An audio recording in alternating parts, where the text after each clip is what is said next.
जय हिंद दोस्तों, वंदे मातरम। आप सभी मेरे प्यारे देशवासियों और भाइयों को मैं आज इस वीडियो में बताऊंगा कि आप 42 साल की उम्र तक भी आर्मी में ज्वाइन कैसे कर सकते हो। तो उस वीडियो में मैं आपको बताऊंगा। और उनको बिल्कुल उदास होने की जरूरत नहीं है जो इंडियन आर्मी के में भर्ती नहीं हो सके किसी कारण, जिसको या तो सही समय पर जानकारी नहीं मिली या किसी कारणवश या कोई कमी के कारण आप इंडियन आर्मी में भर्ती नहीं हो सके। और आपको बिल्कुल उदास होने की जरूरत नहीं। अगर आपने ये वीडियो शुरू से लेकर आखिरी तक देखा तो आपको सारी जानकारी मिल जाएगी। आपको 42 साल तक की उम्र में तक भी आर्मी आपको सेना में भर्ती होने का मौका देती है। वो किस प्रकार है, अगर आपने ये वीडियो शुरू से लेकर आखिरी तक देखा तो आपको सारी जानकारी मिल जाएगी। तो वीडियो शुरू करते हैं। तो आपको मैं आयु के बारे में बताता हूँ। यह है, सबसे पहले बताता हूँ, यह है ट्यूटोरियल आर्मी। तो इसके बारे में आपको बताता हूँ इसमें आयु क्या होनी चाहिए। इसमें आयु आपकी 18 साल से लेकर 42 साल की उम्र है, इसमें वो बंदा भाग ले सकता है। उसके बाद में आपका वजन मात्र 50 केजी वजन होना चाहिए कम से कम। इससे ज्यादा चलेगा, इससे कम नहीं होना चाहिए। उसके बाद में आपकी लंबाई बताता हूँ। आपकी लंबाई 160 सेंटीमीटर लंबाई होनी चाहिए, जो कि एक बार फिर से सुन ले, 160 सेंटीमीटर लंबाई होनी चाहिए, जो कि इंडियन आर्मी की लंबाई 170 होती है, उससे आपको 10 सेंटीमीटर कम लंबाई चाहिए। उसके बाद में मैं आपको बता दूं, आपका चेस्ट इंडियन आर्मी और इस ट्यूटोरियल आर्मी का चेस्ट सेम होना चाहिए। मतलब 77 सेंटीमीटर से लेकर 82 सेंटीमीटर का चेस्ट होना चाहिए। मतलब 77 सेंटीमीटर नॉर्मल, और फुलाने के बाद में आपको 5 सेंटीमीटर का फुला होना जरूरी है कम से कम, उससे ज्यादा हो तो चलेगा। उसके बाद में मैं आपको शिक्षा के बारे में बताऊंगा। शिक्षा अलग अलग पद के लिए अलग अलग शिक्षा है।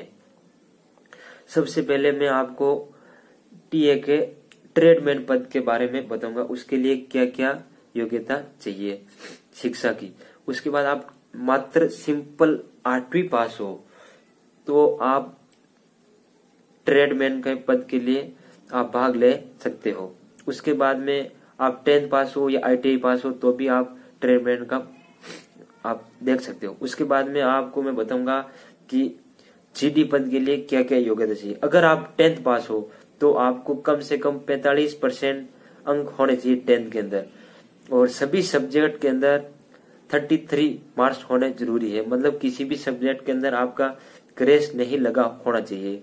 उसके बाद में मैं आपको, अगर आपने 12th कर रखी है इससे, तो आपको GD पद के लिए किसी भी प्रकार के परसेंटेज की जरूरत नहीं है।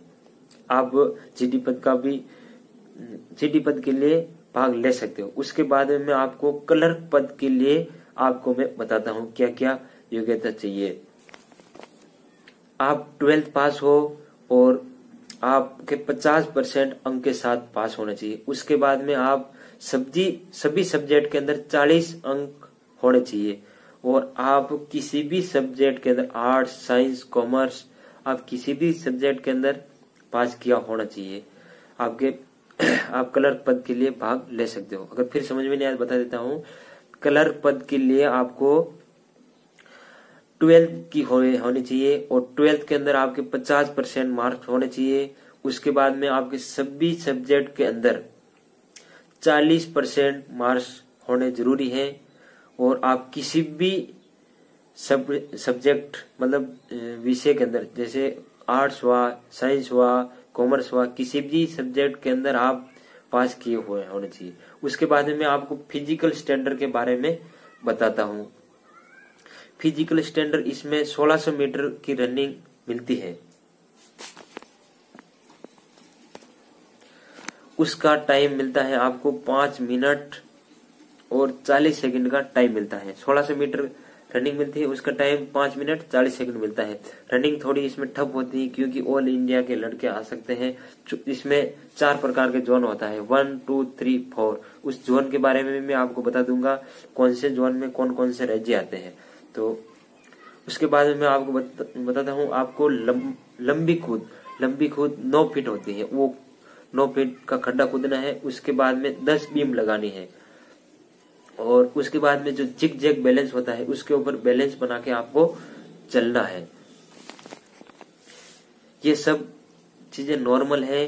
सबसे टफ आपकी रनिंग पड़ती है। अगर आपने रनिंग का सही मेहनत की है तो आप रनिंग भी पास हो जाओ।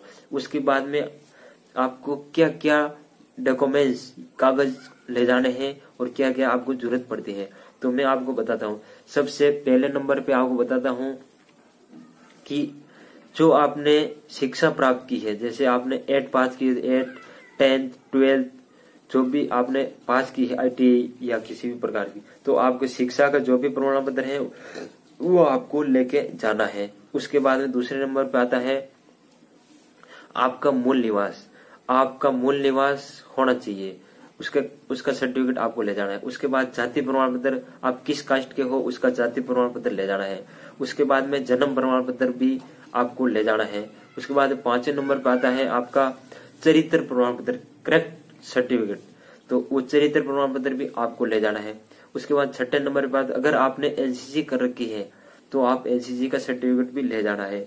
उसमें एनसीसी किए हुए स्टूडेंट को प्राथमिकता मिलती है। और उसके बाद में आपके 21 फोटो लेके जाने हैं।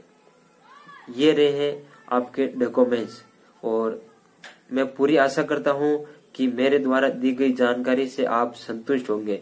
अगर फिर भी मेरे किसी भी भाइयों को किसी भी प्रकार की जानकारी चाहिए या किसी प्रकार की हेल्प चाहिए तो आप मुझे कमेंट बॉक्स में कमेंट करना। मेरे से जितनी हेल्प होगी और जितनी मेरे से सहायता होगी मैं मेरे सच्चे दिल से मैं आपकी पूरी से पूरी सहायता करूंगा। और मैं आपसे रिक्वेस्ट करता हूं इस वीडियो को अधिक से अधिक शेयर करें ताकि अपने सभी भाइयों के पास ये जानकारी पहुंच सके और देश सेवा करने का मौका उनको मिल सके। किसी कारण कोई भाई जानकारी नहीं मिलने के कारण वंचित रह गया है, उनको बिल्कुल ये वीडियो मिलते ही वो वापस तैयारी शुरू कर देगा। प्लीज आपसे रिक्वेस्ट है कि इस चैनल को सब्सक्राइब कर दे और अधिक से अधिक वीडियो शेयर करें। जय हिंद, वंदे मातरम।